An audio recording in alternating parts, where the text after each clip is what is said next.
नमस्कार दोस्तों, स्वागत है आपका अपने YouTube चैनल में। और आज का हमारा टॉपिक होने वाला है गुप्त वंश।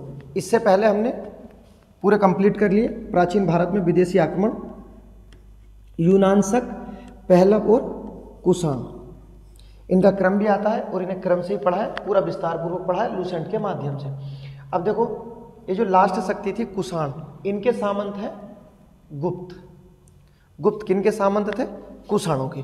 इन्हीं का देखना है हमें, गुप्त को विस्तार पूर्वक पढ़ना है। पहले गुप्तों के बारे में जो आपको याद रखना है कि गुप्तों की राजधानी क्या थी। इनकी राजधानी क्या थी? पाटलिपुत्र इनकी राजधानी थी, जो कि सोन और गंगा नदी के संगम पर थी। उसके बाद नेक्स्ट अगर पूछा जाए इनके व्यापार का केंद्र क्या था, कि गुप्तों के व्यापार का केंद्र, तो याद रखना उज्जैन इनके व्यापार का केंद्र था। उसके बाद नेक्स्ट अगर पूछा जाए गुप्तों की दरबारी भाषा, गुप्तों की दरबारी भाषा, तो इनकी दरबारी भाषा क्या थी? संस्कृत गुप्तों की दरबारी भाषा थी। अगर पूछा जाए गुप्तों का प्रतीक क्या था, तो इनका प्रतीक गरुड़ था। गुप्तों का प्रतीक गरुड़ था। और पूछा जाए ये किसके सामंत थे, किसके अधीन थे, तो कुषाण शासकों के ये अधीन थे। ये बिल्कुल बेसिक जानकारी है गुप्तों के बारे में जो दी गई है। उससे अलग जो आपको याद रखना है कि गुप्त के प्रारंभ के जो शासक थे और किस व्यक्ति को गुप्तों का संस्थापक बोला जाता है, किस व्यक्ति को गुप्तों का वास्तविक संस्थापक बोला जाता है, वही हमें देखना है। अब देख लो, इतनी चीज़ें जो दी गई हैं, बेसिक चीज़ बिल्कुल। राजधानी, व्यापार का केंद्र, दरबारी भाषा, इनका प्रतीक क्या थे और किन के अधीन थे, तो कुषाणों के अधीन थे। अब देखते हैं जो लूसेंट में दिया गया है। देखो, पहले जो दिया गया है, गुप्त साम्राज्य का उदय 30वीं शताब्दी के अंत में प्रयाग के निकट कहाँ हुआ? कौशाम्बी में हुआ। संभवतः गुप्त लोग किनके सामंत थे? कुषाणों के सामंत थे। तो ये कुषाणों को टैक्स दिया करते थे, गुप्त, याद रखना। उसके बाद देखते हैं नेक्स्ट आगे जो दिया है, गुप्त वंश का संस्थापक श्रीगुप्त था और स्थापना कहाँ की थी? उत्तर प्रदेश के कौशाम्बी में। इससे अलग अगर पूछा जाए कि श्रीगुप्त द्वारा कौन सी उपाधि ली गई थी, तो इनके द्वारा महाराज की उपाधि ली गई थी। महाराज की उपाधि वो व्यक्ति धारण करते थे जिनके ऊपर एक और राजा बैठा हो, अर्थात वो किसी के अधीन हो। तो ये जो श्रीगुप्त है ये अधीन है अभी, तो याद रखना कुषाणों के अधीन है। उसके बाद देखते हैं नेक्स्ट अगला, श्रीगुप्त का उत्तराधिकारी घटोत्कच हुआ। श्रीगुप्त के उत्तराधिकारी कौन है? इनका नाम याद रखना, घटोत्कच है। इसके बारे में कि घटोत्कच द्वारा कौन सी उपाधि धारण की गई है, तो इनके द्वारा भी महाराज की उपाधि धारण की गई है। और घटोत्कच से अलग जो एक क्वेश्चन आता है, आपको ये याद रखना है कि एक अभिलेख है, पुणे ताम्रपत्र लेख। एक लेख है पुणे ताम्रपत्र लेख। ये लेख किसका है? तो याद रखना प्रभावती, जो चंद्रगुप्त की पुत्री थी, उसका एक अभिलेख है पुणे ताम्रपत्र लेख। इस पुणे ताम्रपत्र लेख में घटोत्कच को गुप्त वंश का संस्थापक बताया गया है। तो गुप्त वंश का दूसरा संस्थापक किसे बताया गया? घटोत्कच को। कहाँ बताया गया है? तो पुणे ताम्रपत्र लेख। और किसका है? प्रभावती का। और घटोत्कच की जो उपाधि थी वो उपाधि कौन सी है? महाराज की उपाधि है। तो इनके द्वारा भी महाराज की उपाधि धारण की गई है और श्रीगुप्त द्वारा भी महाराज की उपाधि धारण की गई है। शुरू के दोनों गुप्त शासक सामंत है कुषाणों के। उसके बाद देखते हैं नेक्स्ट जो मेन है, गुप्त वंश का प्रथम महान शासक चंद्रगुप्त प्रथम था। यह 320 ईस्वी में गद्दी पर बैठा। इसने लिच्छवी राजकुमारी कुमार देवी से विवाह किया था। इसने महाराजा धीराज की उपाधि धारण की। गुप्तों का ये पहला स्वतंत्र शासक है जो किसी के अधीन नहीं रहा। और इसने उपाधि कौन सी धारण की थी?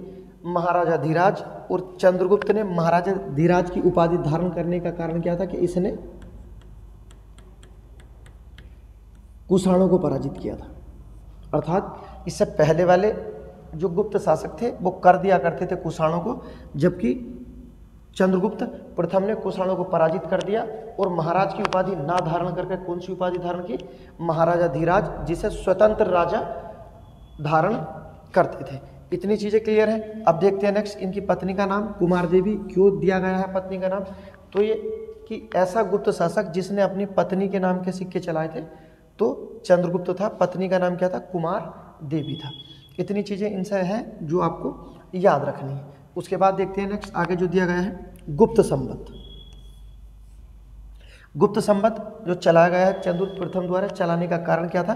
तो क्या ना, इन्होंने कुषाणों को पराजित किया था और इसी समय 319 ईस्वी में ये गद्दी पर बैठे थे और तब इन्होंने अपना नया संवत चलाया था, गुप्त संवत। तो गुप्त संवत चलाने का कारण क्या है? तो क्या ना, गद्दी पर बैठने के कारण इन्होंने कौन सा संवत चलाया? गुप्त संवत चलाया। क्लियर है। और गुप्तों का पहला स्वतंत्र शासक वो भी कौन हो जाएंगे आपके?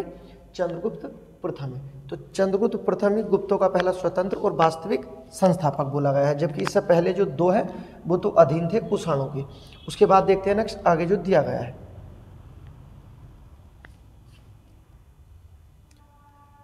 अब देख लेते जो आगे दिया गया है। अब दिया गया है समुद्रगुप्त के बारे में। देखो समुद्रगुप्त के बारे में देख लेते हैं। चंद्रगुप्त प्रथम का उत्तराधिकारी समुद्रगुप्त हुआ। बहुत इंपॉर्टेंट है, बहुत ही इंपॉर्टेंट राजा है समुद्रगुप्त हुआ, जो 335 ईस्वी में राजगद्दी पर बैठा। इसने आर्यव्रत के 9 और दक्षिणाव्रत के 12 शासकों को पराजित किया था। इसी कारण देखो आगे पराजित किया था, इसी विजय के कारण इसे भारत का नेपोलियन कहा जाता है। इसने अश्वमेधकर्ता, विक्रमांक, परम भागवत एवं कविराज जैसी उपाधियां धारण की थी। समुद्रगुप्त के बारे में जो इसमें दिया गया है उससे अलग की जो चीज़ें आप याद रखना कि गुप्तों में सर्वाधिक शक्तिशाली राजा कौन था? तो गुप्तों का सर्वाधिक शक्तिशाली राजा है समुद्रगुप्त। गुप्तों का सर्वाधिक साम्राज्य विस्तार करने वाला तो भी कौन है आपका? समुद्रगुप्त। इसने आर्यव्रत के 9 और दक्षिणाव्रत के 12 शासकों को हराया था। अगर पूछा जाए आर्यव्रत के 9 शासकों को जो हराया था तो ये तो अपना साम्राज्य विस्तार के लिए हराया था, जबकि दक्षिणाव्रत के 12 शासकों को जो हराया था तो ये याद रखना धर्म विजय के कारण हराया था। तो दक्षिण जो विजय थी इनकी धर्म विजय के कारण थी। समुद्रगुप्त के बारे में इतनी जानकारी आप याद रखना। इन्हें बोला गया है भारत का नेपोलियन। एक व्यक्ति है, बहुत प्रसिद्ध व्यक्ति है हमारे इतिहास में, उनका नाम याद रखना, विंसेंट स्मिथ। एक व्यक्ति है विंसेंट स्मिथ। इनकी पुस्तक है early history of India. Vincent Smith की पुस्तक है अर्ली हिस्ट्री ऑफ इंडिया। उस पुस्तक में समुद्रगुप्त को भारत का नेपोलियन बोला गया है। अगर पुस्तक का नाम पूछा जाए किस पुस्तक में समुद्रगुप्त को भारत का नेपोलियन बोला गया है तो अर्ली हिस्ट्री ऑफ इंडिया। और किस व्यक्ति द्वारा बोला गया है तो याद रखना विंसेंट स्मिथ इनका नाम है। उसके बाद नेक्स्ट जो इसकी उपाधियां हैं, बहुत प्रसिद्ध उपाधियां हैं, उपाधियों के नाम याद रखना। अश्वमेधकर्ता, विक्रमांक एग्जाम में आती है, परम भागवत एग्जाम में पूछी गई है, परम भागवत की उपाधि धारण की थी। और आगे इसे कविराज कहा जाता है। कविराज नहीं कहा जाता, ये उपाधि धारण की थी इसने क्योंकि ये कवि था और ये अपनी मुद्राओं पर बीड़ा बजाता हुआ दिखाया गया है। आगे देखो दिया गया है समुद्रगुप्त विष्णु का उपासक था। विष्णु का उपासक था और इनका प्रतीक क्या था? गरुड़ था। आगे देखते देखो समुद्रगुप्त आया ना यहीं पे, संगीत प्रेमी था। ऐसा अनुमान उसके सिक्कों पर उसके बीड़ा वादन करते हुए दिखाए जाने से लगाया गया है। तो कौन सा गुप्त शासक संगीत प्रेमी था? तो याद रखना समुद्रगुप्त। अगर पूछा जाए सर्वाधिक प्रकार की मुद्राएं किसने चलाई है तो समुद्रगुप्त ने चलाई है। कितने प्रकार की मुद्राएं चलाई है? 16 प्रकार की मुद्राएं चलाई है, जिसमें सबसे प्रमुख मुद्रा है तो ये याद रखना गरुड़ की मुद्रा। गरुड़ की मुद्रा किसने चलाई थी? समुद्रगुप्त द्वारा चलाई गई थी। उससे अलग जो क्वेश्चन पूछा जाता है गुप्तों के बारे में कि भारत में सर्वाधिक सोने के सिक्के, भारत में सर्वाधिक सोने के सिक्के किसके द्वारा चलाए गए थे? तो गुप्तों के द्वारा चलाए गए थे। अगर बात कर लेते हैं सर्वाधिक शुद्ध सिक्के किसके द्वारा चलाए गए हैं तो सर्वाधिक शुद्ध सिक्के ये कुषाणों के द्वारा चलाए गए हैं। और पहले जो सोने के सिक्के थे वो हिंद यवन शासकों द्वारा चलाए गए थे। और गुप्तों में चांदी के सिक्कों को क्या बोला गया है? रूपक। और बात कर लेते सोने के सिक्के को दिनार बोला गया। इतनी चीजें क्लियर है। उसके बाद देखते हैं नेक्स्ट आगे जो दिया गया है। संगीत प्रेमी था, वीणा वादक। अब देखो, समुद्रगुप्त के दरबारी कवि हरिसिंह थे, जिसने इलाहाबाद प्रशस्ति लेख की रचना की थी। ये इनके दरबारी कवि थे। तो समुद्रगुप्त के दरबारी कवि हरिसिंह, जिसके द्वारा इलाहाबाद का प्रयाग प्रशस्ति लेख लिखा गया है। उसके बाद देखते हैं नेक्स्ट आगे जो दिया गया है।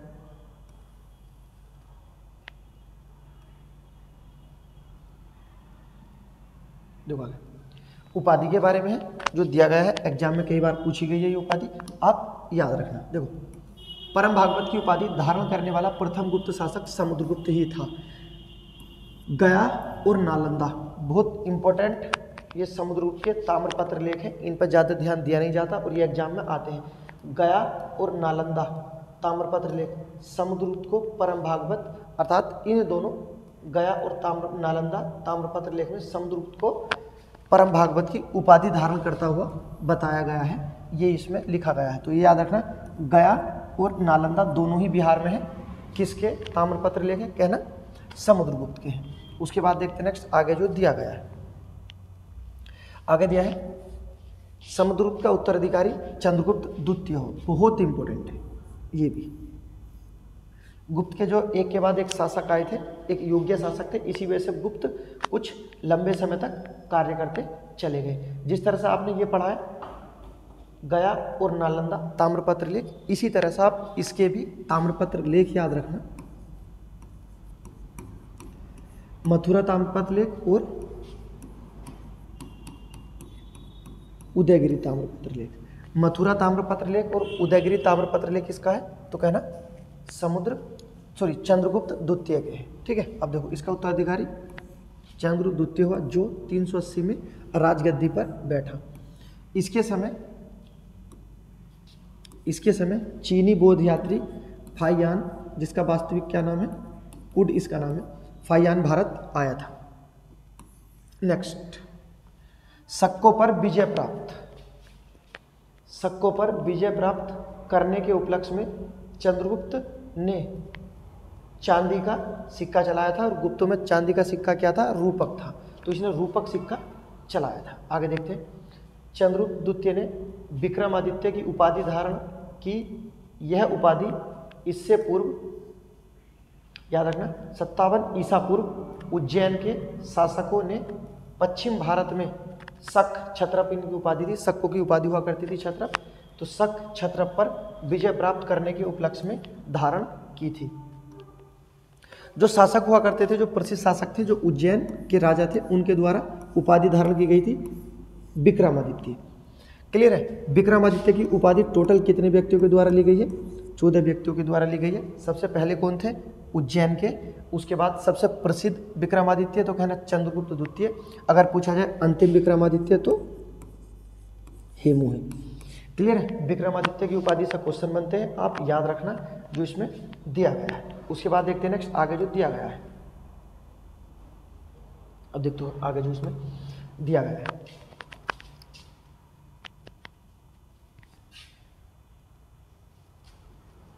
देखो, देख लेते एक बार। साब चंद्रगुप्त द्वितीय के राज्य कवि था। आगे देखो, चंद्रगुप्त द्वितीय के समय में पाटलिपुत्र और उज्जैन विद्या का केंद्र था। ये तो पहले ही प्रमुख है, एक व्यापार का भी और एक इनकी राजधानी भी है। उसके बाद देखते हैं नेक्स्ट। अनुश्रुति के अनुसार चंद्रगुप्त द्वितीय के दरबार में 9 विद्वान रहते थे। ये सच बात है। किसके दरबार में, किस गुप्त शासक के दरबार में 9 विद्वान रहते थे? तो कहना चंद्रगुप्त द्वितीय। विद्वानों की एक मंडली निवास करती थी, सही है, जिसे नवरत्न कहा गया है। उसके बाद देखो, महाकवि कालिदास संभवतः इन 9 रत्नों में सबसे अग्रणीय थे। कालिदास प्रमुख थे, सबसे प्रमुख। कालिदास के अतिरिक्त इसमें धन्वंतरी, छंपड़क जो लिखा है, फलित ज्योतिष विद्वान थे, अमर सिंह जो कोषागार के पद पर थे, शंकु जो वास्तुकार थे, बेताल भट्ट जो जादूगर थे, उसके बाद घटकर पर एवं बारहमीर जो खगोल विज्ञान थे और बरूची जैसे विद्वान रहते थे। तो चंद्रगुप्त द्वितीय के दरबार में जो विद्वान रहते हैं इनसे क्वेश्चन बनते हैं। आप इनके नाम याद रखना, कौन किस पद पर था। जैसे जादूगर बेताल भट्ट को बोला गया है, कोषाकार अमर सिंह को। अगर पूछा जाए सबसे प्रसिद्ध व्यक्ति तो कालिदास। क्लियर है, कालिदास किसके दरबार में रहते थे? तो चंद्रगुप्त द्वितीय के दरबार में रहते थे। उसके बाद देखते हैं नेक्स्ट आगे जो चीजें दी गई है।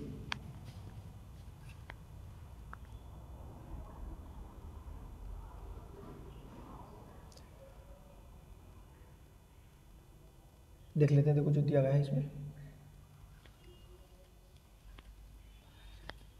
चंद्रगुप्त द्वितीय का संधि विग्रहिक सचिव वीरसेन शैव मत का अनुयायी था, जिसने शिव की पूजा के लिए उदयगिरी, ये उड़ीसा में है, उदयगिरी पर एक गुफा का निर्माण कराया था। आगे देखते हैं नेक्स्ट। वीरसेन व्याकरण एवं न्याय मीमांसा एवं शब्द का प्रज्ञान पंडित एवं एक कवि था। तो ये चीज़ें जो है वीर सिंह के बारे में याद रखना है। किसके दरबार से संबंधित है? चंद्रगुप्त द्वितीय के दरबार से ये आपका संबंधित है। उसके बाद देखते हैं नेक्स्ट जो दिया गया है।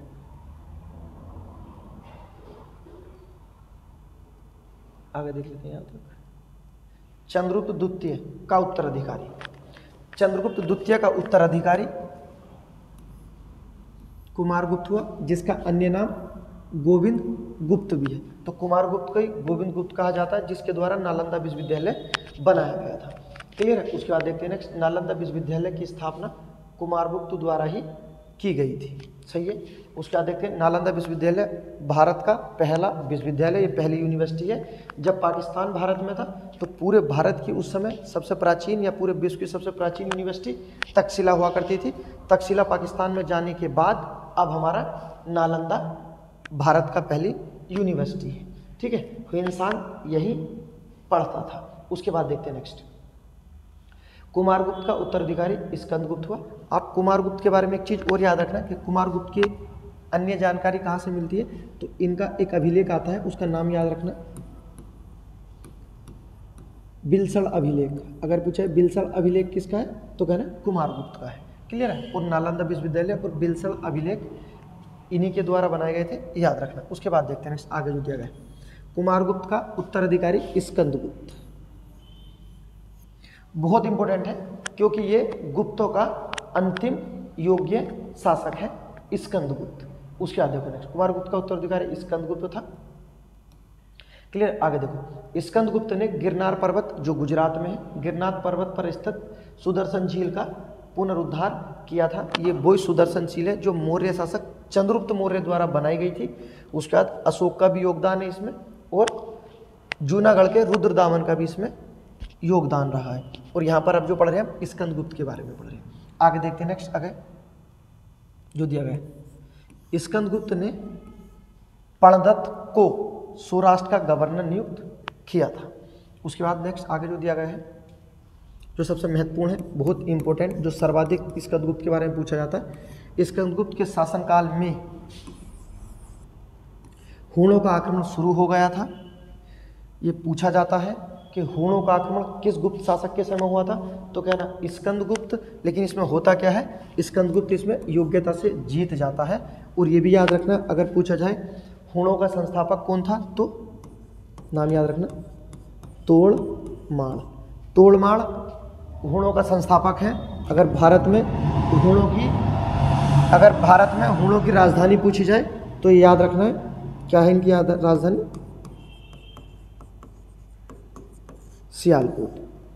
हूणों की राजधानी सियालकोट और संस्थापक तोड़माड़। और हूणों का आक्रमण किसके समय हुआ था, स्कंदगुप्त के समय हुआ था। और अगर ये पूछा जाए कि भारत से गुप्तों का अंत किसने किया है या गुप्तों का अंत किसके द्वारा हुआ है, तो वो भी हूण है, क्योंकि स्कंदगुप्त के समय जब इसका आक्रमण होता तो स्कंदगुप्त तो इस आक्रमण को दबा देता अपनी योग्यता के बल पर।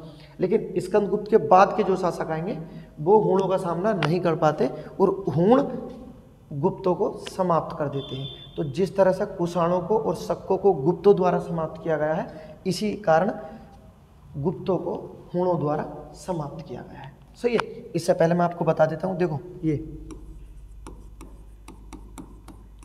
कुषाण चंद्रगुप्त प्रथम द्वारा और उसके बाद जो शक थे चंद्रगुप्त द्वितीय द्वारा, इन दोनों का अंत किसके द्वारा किया गया है? गुप्तों के। लेकिन अगर पूछा है गुप्तों का अंत किसने किया है तो कहना हूणों ने। ठीक है। ये ऐसी असमंजस की स्थिति होती है कि आदमी चकरा जाता है उस समय किसका समापन किसने किया है। क्लियर है, याद रखना। अब देखते हैं नेक्स्ट आगे। और ये जो ना पूछा जाए कि स्कंदगुप्त के हूणों के आक्रमण की जानकारी हमें कहाँ से मिलती है, तो एक अभिलेख है, उसका नाम याद रखना, भीतरी अभिलेख। भीतरी अभिलेख किसका है? स्कंदगुप्त का अभिलेख है, जिससे हूणों के आक्रमण की जानकारी मिलती है। उसके बाद देखते हैं नेक्स्ट, अंतिम गुप्त शासक तो कहना विष्णु गुप्त है। अंतिम गुप्त शासक विष्णु गुप्त था। उसके बाद देखते हैं नेक्स्ट आगे, गुप्त साम्राज्य की सबसे बड़ी इकाई, अब गुप्तों का प्रशासन आ गया, इसे देखते हैं। आप एक बार देखना, गुप्त साम्राज्य की सबसे बड़ी प्रादेशिक इकाई देश थी। आज भी देश होता है, उस समय भी देश थी। ठीक है। जिसका शासक किस नाम से जाना जाता था? राजा को क्या कहते थे? गोपना कहा जाता था। इसकी दूसरी प्रादेशिक इकाई भुक्ति या प्रांत होती थी। दूसरी, जैसा आज हमारा राज्य होता है, पहला देश फिर राज्य, इनका भी प्रांत होता था। इसका जो शासक था तो याद रखना उपरिक कहलाते थे या होता था। उसके बाद देखो नेक्स्ट आगे जो दिया गया है, भुक्ति या प्रांत के नीचे जैसे हमारे यहाँ जिला होता था, इनके यहाँ विस या जिला नामक प्रशासनिक इकाई होती थी, जिसके प्रमुख को विस्पति कहते थे। सेम आज की जैसा है, जैसे हम पढ़ते हैं देश, देश के बाद राज्य, राज्य के बाद जिला, ये भी तो इसी तरह से याद रखना। सबसे बड़ी इकाई देश, उसके बाद गोपना जो इसका नेतृत्व करता था, उसके बाद प्रांत जो राज्य, और प्रांत के बाद विस या जिला जिसका अधिकारी गुण होता था विस्पति होता था। प्रशासन बहुत इंपॉर्टेंट है गुप्तों का, आप याद रखना। उसके बाद देखते हैं नेक्स्ट आगे जो दिया गया है, पुलिस विभाग के साधारण कर्मचारियों को चाट एवं भाट कहा जाता था, जबकि पुलिस विभाग के प्रमुख अधिकारी को दंडपासी कहा जाता था। जो बड़े अधिकारी दंडपासी और जो नॉर्मल होते थे उन्हें क्या कहते थे? चाट एवं भाट कहा जाता था। अब देखो नेक्स्ट जो प्रशासन दिया गया है, प्रशासन की सबसे छोटी इकाई ग्राम होती थी। आज भी सबसे छोटी इकाई ग्राम है। गुप्तों का प्रशासन सेम ऐसा है जैसा पहले चलता था, सबसे छोटी इकाई ग्राम थी। ग्राम का संचालन मुख्य ग्रामीण होता है, आज भी ग्राम प्रधान होता है। ठीक है, इतना याद रखना। एवं अन्य सदस्य महत्तर कहलाते थे। अब देखो ग्राम समूह की छोटी इकाई को, जो ग्राम समूह की छोटी इकाई थी उसे पेट कहा जाता था। आगे देखते हैं, गुप्त शासक कुमारगुप्त के, बहुत इंपॉर्टेंट है, गुप्त शासक कुमारगुप्त के दामोदर ताम्रपत्र लेख में भूमि बिक्री संबंधी अधिकारियों के क्रय विक्रय का उल्लेख है। एग्जाम में आया हुआ है। यह दामोदर ताम्रपत्र लेख इसका कुमारगुप्त का कहाँ से मिला है तो कहना बिहार से मिला। आप लूसेंट लेके बैठो, ऐसा कोई पॉइंट नहीं होगा जो ना बताया जाए, जो छोड़ दिया जाए। उसके बाद देखो नेक्स्ट आगे जो दिया गया है, भूरा जश्न कुल उत्पादन का 1/4 से 1/6 भाग हुआ करता था, जो गुप्तों में लिया करते थे। उसके बाद देखते हैं नेक्स्ट आगे जो लिखा है, गुप्त काल में बलाश्रय बिष्टि राज्य के लिए आय का एक स्रोत माना जाता था। इसे जनता द्वारा दिया जाने वाले कर भी माना जाता था, जो जनता कर देती थी। उसके बाद देखते हैं नेक्स्ट, गुप्तों के समय जो भूमि को बांटा गया है वो दिया गया है। देखो पहला क्या है इसमें, पहला क्षेत्र कृषि करने योग्य, उसके बाद वस्तु बास मतलब रहने योग्य भूमि, उसके बाद चारागाह पशुओं के चराने से संबंधित, उसके बाद सील ऐसी भूमि जिसे जोता ना गया हो, जोतने योग्य ना हो, उसके बाद अप्रत ऐसी भूमि जो जंगल की हो। तो गुप्तों के समय जो भूमि को बांटा है ये याद रखना। उसके बाद सिंचाई के लिए रहट एवं घंटी यंत्र का उपयोग किया जाता था। श्रेणी के प्रधान को ज्येष्ठक कहा जाता था, जो श्रेणी का इनका प्रधान होता था उसे क्या कहते थे, ज्येष्ठक कहा जाता था। उसके बाद देखते हैं नेक्स्ट आगे जो दिया गया, गुप्त काल में उज्जैन सर्वाधिक महत्वपूर्ण व्यापार का केंद्र था। यह हम बता चुके हैं, पहले ही बात कर चुके हैं। आगे देखते हैं, गुप्त राजाओं ने सर्वाधिक स्वर्ण मुद्रा जारी की थी। सही बात है, बिल्कुल सर्वाधिक स्वर्ण मुद्रा गुप्तों द्वारा की गई है। अगर पूछा जाए शुद्ध स्वर्ण मुद्रा तो आपको पता है किसके द्वारा, कुषाणों के द्वारा, और पूछे पहली तो हिंदी यवन द्वारा जारी की गई थी। इनकी स्वर्ण मुद्राओं को अभिलेख में सोने की मुद्रा को दिनार कहा गया है। सही है। गुजरात के बाद गुप्त राजाओं ने बड़ी संख्या में चांदी के सिक्के जारी किए थे, और चांदी के सिक्कों को क्या कहते थे हम, रूपक। क्लियर? गुप्तों में चांदी का सिक्का रूपक और सोने का दिनार कहा गया है। उसके बाद देखते हैं नेक्स्ट, अब प्रशासन ही बचा है, देख लेते हैं जो प्रशासन में दिया गया है। गुप्त काल के प्रसिद्ध मंदिर जो दिए गए हैं, देखो विष्णु का मंदिर जबलपुर मध्य प्रदेश, शिव मंदिर नागोदा ये भी मध्य प्रदेश, पार्वती मंदिर ये भी मध्य प्रदेश, उसके बाद 10 अवतार मंदिर ईंटों से निर्मित मंदिर है, ये उत्तर प्रदेश ललितपुर में है, याद रखना। शिव का मंदिर तो ये याद रखना खो ये भी मध्य प्रदेश में है। उसके बाद लक्ष्मण मंदिर ईंटों द्वारा निर्मित, ये भी कहाँ पर है? उत्तर प्रदेश में। जो उत्तर प्रदेश के दोनों मंदिर हैं, 10 अवतार मंदिर और लक्ष्मण मंदिर, दोनों पूछे गए हैं। अब यहाँ से मंदिरों से आप एक चीज़ पढ़ पा रहे होंगे कि भारतीय इतिहास में इससे पहले आपने मंदिरों के बारे में कुछ नहीं पढ़ा। मंदिरों से अवगत कराने वाले भारत में पहला वंश कौन सा है? तो ये याद रखना, मंदिरों से अवगत कराने वाला भारत में पहला वंश कौन सा है? तो गुप्त है। अगर पूछा जाए मंदिरों को बनाने वाला पहला वंश कौन सा है, तो कहना गुप्त थे। अगर पूछे जाए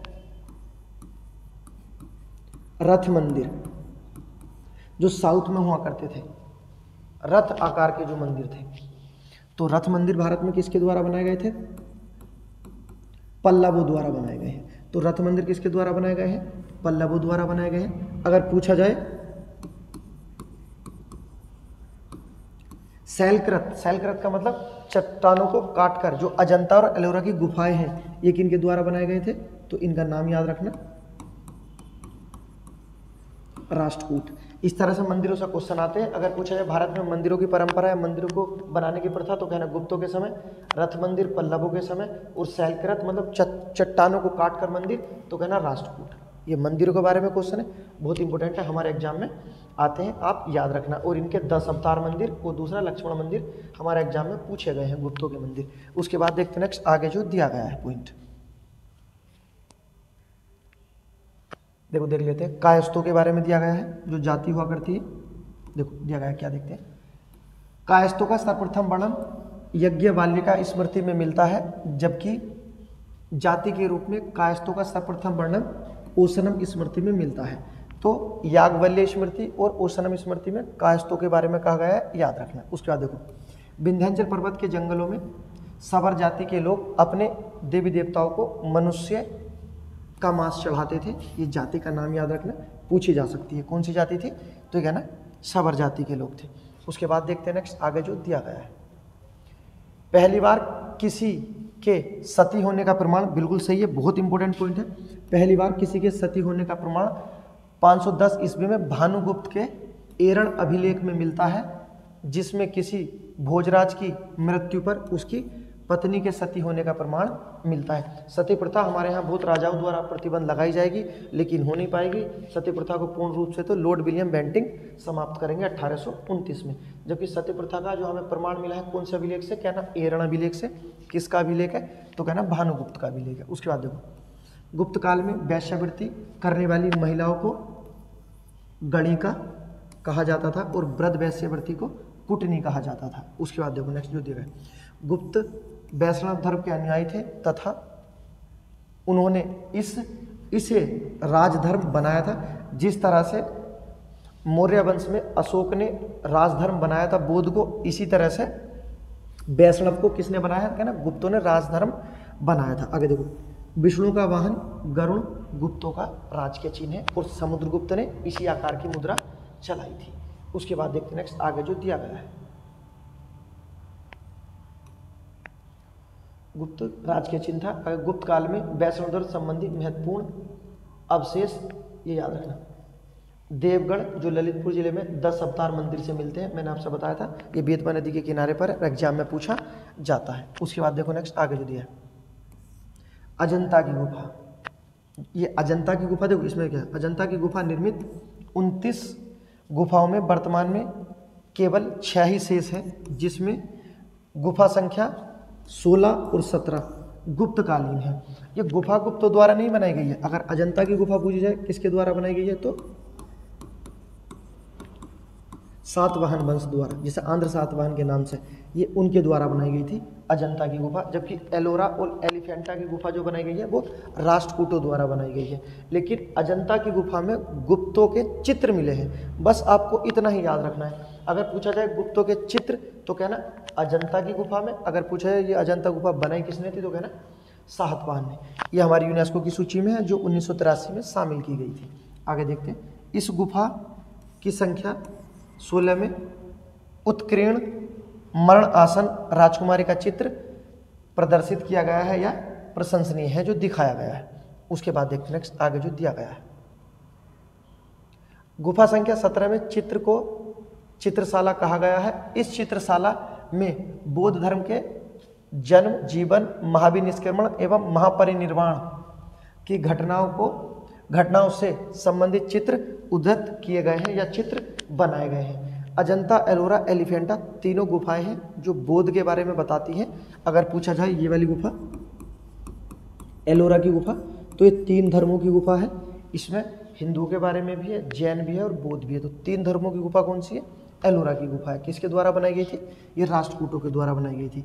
इसके बाद हमारा प्राचीन भारत शुरू होने वाला है, विस्तार पूर्वक पढ़ेंगे प्राचीन भारत। आगे देखते हैं जो आगे पॉइंट दिया गया है। अजंता की गुफा में बौद्ध धर्म की महायान शाखा से संबंधित है। जो चित्र बनाए गए हैं वो महायान शाखा के हैं। और अजंता जो दिया गया है इसमें याद रखना महायान शाखा के। और ये आपको पता है कि बौद्ध धर्म 2 भागों में जो बटा है, कौन सी बौद्ध समिति में बटा था? तो चौथी बौद्ध समिति में। किसके समय हुई थी? कनिष्क के शासनकाल में। आगे देखिए, अजंता की गुफा में महायान शाखा से संबंधित है। उसके बाद देखते हैं जो आगे दिया गया है। गुप्त काल में निर्मित अन्य गुफा बाघ की गुफा जो कि धार जिले मध्य प्रदेश में होगी। मध्य प्रदेश नामक स्थान पर विंध्याचल पर्वत को काटकर बनाई थी। विंध्याचल पर्वतमाला उत्तर भारत और दक्षिण भारत को अलग करने वाली पर्वतमाला है। ये पर्वतमाला भारत की सबसे लंबी पर्वतमाला है। इसकी लंबाई कितनी है? 1100 किलोमीटर। तो भारत की सबसे लंबी पर्वतमाला विंध्याचल पर्वतमाला। क्लियर है? तो विंध्याचल पर्वतमाला को काटकर बाघ की गुफा मध्य प्रदेश में बनाई गई थी। आगे देखते हैं।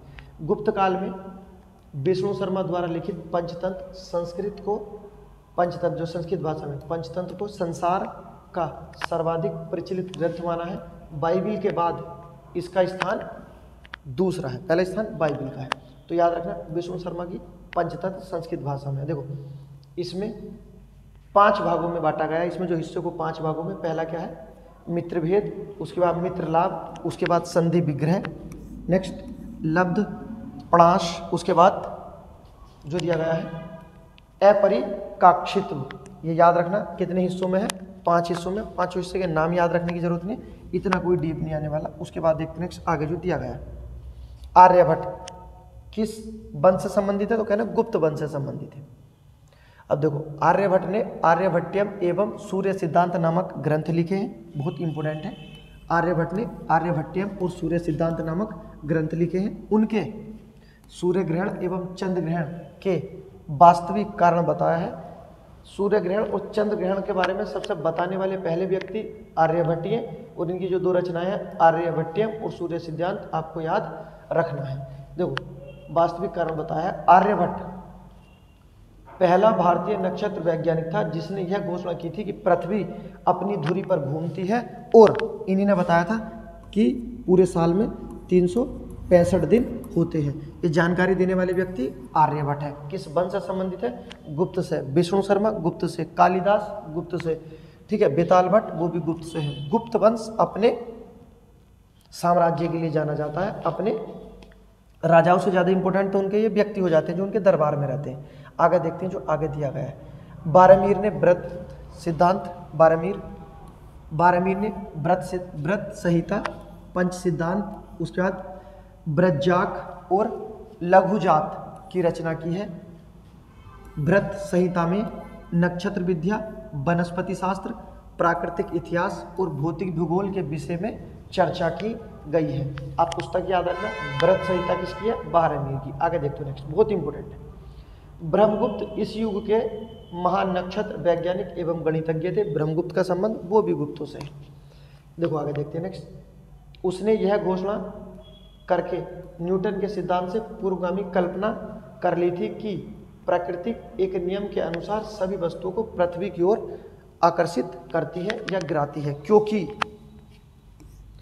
पृथ्वी स्वभाव से ही सभी वस्तुओं को अपनी ओर आकर्षित करती है। तो न्यूटन का पूर्वगामी किसे बोला जाता है? कहना ब्रह्मगुप्त को। क्वेश्चन आते हैं ब्रह्मगुप्त से, बारहमीर से, ठीक है, आर्यभट्ट से, सब गुप्तों के समय प्रशासन में है, सब गुप्तों के। उसके बाद देखते हैं नेक्स्ट आगे जो दिया गया है। गुप्त में पलकाणव ने पशु चिकित्सा एवं हस्त्यायुर्वेद लिखा है। व्यक्ति का नाम याद रखना। गुप्त काल में पलकाणव ने पशु चिकित्सा कोमा हस्त्यायुर्वेद लिखा है। अगला देखते हैं। नवनीतकम की रचना गुप्त काल में की गई है। इस पुस्तक में नुस्खे, सूत्र और उपचार विधि बताई गई है। नेक्स्ट देखते हैं। पुराणों का वर्तमान रूप, बहुत इंपॉर्टेंट है। पुराणों को वर्तमान रूप में रचना गुप्त में हुई है, अर्थात पुराणों का जो वर्तमान रूप दिया गया है वो भी गुप्तों द्वारा दिया गया है। इसमें ऐतिहासिक परंपराओं का उल्लेख किया गया है। सही है। संस्कृत गुप्त राजाओं की राजकीय भाषा थी। उसके बाद गुप्त काल में चांदी के सिक्के को रुपयक का लिखा है, इन्हें रूपक है, ये रूपक कहा जाता था। आगे देखते हैं। याज्ञवल्क्य, नारद, उसके बाद कात्यायन एवं बृहस्पति स्मृति की रचना भी गुप्त काल में हुई है। गुप्त काल का प्रशासन बहुत इंपॉर्टेंट है, आप पढ़ना विस्तार पूर्वक। राजाओं से ज़्यादा इंपॉर्टेंट इनका प्रशासन है। उसके बाद देखते हैं नेक्स्ट आगे जो लिखा है। मंदिर बनाने की कला का जन्म भी गुप्तों के समय हुआ है। इसके बारे में हम चर्चा कर चुके हैं। मंदिर बनाने की कला गुप्तों के समय।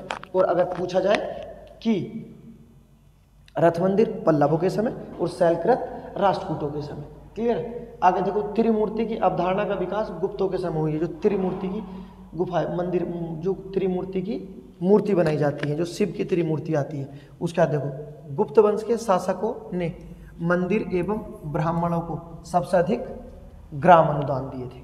सही है। उसके बाद देखते हैं। गुप्त काल लौकिक साहित्य की सर्जना के लिए स्मरणीय है। भास के 13 नाटक इसी काल में लिखे गए हैं। बहुत व्यक्तियों द्वारा बहुत कुछ इसी काल में लिखा है। उसके बाद देखते हैं नेक्स्ट आगे क्या है। शूद्रक का लिखा नाटक मृच्छकाटिकम या माटी का खिलौना गाड़ी, जिसमें निर्धन ब्राह्मण के साथ वैश्या के प्रेम के बारे में चर्चा दी गई है। ये एग्जाम में पूछा गया है कि मृच्छकाटिकम में क्या है। मृच्छकाटिकम के प्रसिद्ध होने का आधार क्या था, तो कहना वैश्या के प्रेम का विवरण दिया गया है एक ब्राह्मण के साथ। क्लियर। मृच्छकाटिकम किसकी है, शूद्रक की। आगे देखते हैं नेक्स्ट। प्राचीन नाटकों में सर्वोत्कृष्ट माना गया है किसे, मृच्छकाटिकम को। आगे देखते हैं नेक्स्ट। देखो दिया गया है। देवी चंद्रगुप्तम विशाखदत्त की संस्कृत नाटक है। यह गुप्त राजा रामगुप्त की कहानी है। याद रखना, गुप्त राजा रामगुप्त की कहानी है, जो अपनी रानी ध्रुव देवी को एक शक आक्रमणकारी को सौंपने का फैसला करता है। लेकिन उसका छोटा भाई चंद्रगुप्त द्वितीय रानी के भेष में दुश्मन, क्या लिखा है, रानी के भेष में दुश्मन के शिविर में प्रवेश करता है और दुश्मन को अर्थात शक्कों को मार देता है। क्लियर है। तो ये पुस्तक है, इनका नाम याद रखना। किसके बारे में बताती है, रामगुप्त के बारे में। उसके बाद देखते हैं नेक्स्ट आगे जो दिया गया है। कंप्लीट होने वाला है गुप्तों का पूरा प्रशासन। अब देख लेते हैं जो पॉइंट दिया गया हमारा गुप्तों के बारे में। क्या दिया हुआ है।